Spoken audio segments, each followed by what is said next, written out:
Syria एक ऐसा अरब राष्ट्र है जहां किसी भी प्रकार का धर्म या जाति पाति को माना नहीं जाता है। देश में सरकार नहीं है और किसी भी प्रकार की राजनीति नहीं है। भारत से सीरिया को एक डेलीगेशन भेजा गया। उसके डेलीगेशन के बाद भारत बचाओ आंदोलन के सदस्यों ने सीरिया का जायजा लिया और वहां की हालत जानी। वहां की हालत जानने के बाद भारत बचाओ आंदोलन ने भारत सरकार से मांग की है कि सीरिया को भारत सरकार की ओर से मदद दी जाए। इस बात की जानकारी भारत बचाओ आंदोलन के अध्यक्ष फिरोज मिठी बोरवाला ने एक आयोजित प्रेस कॉन्फ्रेंस द्वारा दी।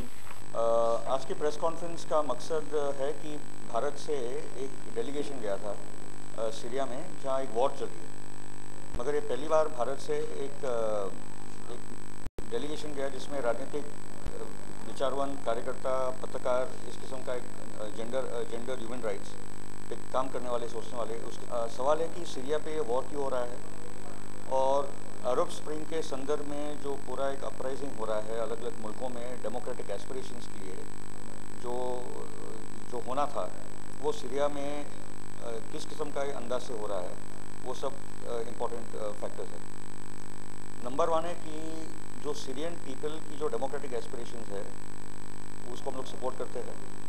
और जब हम लोग वहाँ के प्राइम मिनिस्टर से लेकर इंफॉर्मेशन मिनिस्टर या जो भी लीडरशिप में मिले, ऑपोजिशन पार्टीज़ में मिले, सिविल सोसाइटी को मिले, 6 दिनों में हम लोग काफ़ी पत्रकारों से मिले।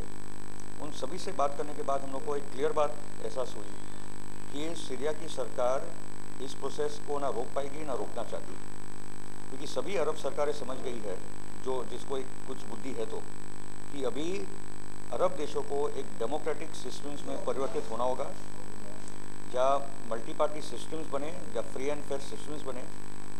तो सीरिया की सरकार का इतना ही बोलना है कि हमें स्पेस दीजिए पॉलिटिकल प्रोसेस का, पॉलिटिकल डायलॉग का, ऑपोजिशन से बातचीत करके एक नई संविधान, एक नई electoral system, multi party system और जो सिविल सोसाइटी के जो फ्रीडम देने की बात है, वो स्पेस को हमको इवॉल्व करने के लिए स्पेस दीजिए। मगर हुआ दूसरी साइड पे जो साम्राज्यवादी ताकत है, जिसमें सबसे important role America, Israel, France, Britain, पुराने पापी, और उसके साथ जो कतर, सऊदी और तुर्की, जो उनके साथ जिनका लगातार जो काम चलता रहता है, ये सभी ने मिलकर सीरिया को तोड़ने का, ख़त्म करने का एक प्लान बना दिया था। ये पहले का प्लान है। सीरिया को धर्म और पंथ के आधार पर तोड़ो। सीरिया का जो रोल रहा है रेजिस्टेंस में, जिसमें ईरान, सीरिया, तुर्की की आवाम, लेबनान के लोग और पैलेस्टाइन की जनता, ये जो पूरा एक आर्क ऑफ रेजिस्टेंस है, उसमें सीरिया को अलग करो। पाइपलाइन का जो रूट है सऊदी, कतर, सीरिया, तुर्की, यूरोप वाली, वो पाइपलाइन क्योंकि सीरिया के रूट से जानी है, तो सीरिया में ऐसी सरकार बिठाई जाए जो उनके ताबे में हो।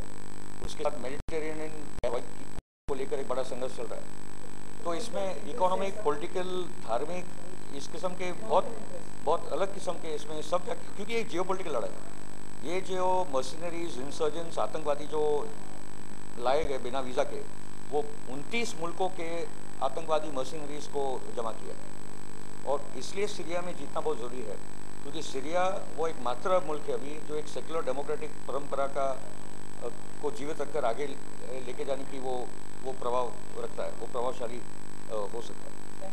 मुझे ऐसा लगता नहीं है कि बशीर अल-असद की जो सरकार है वो नाकामयाब हो रही है, ऐसा मुझे लगता नहीं है।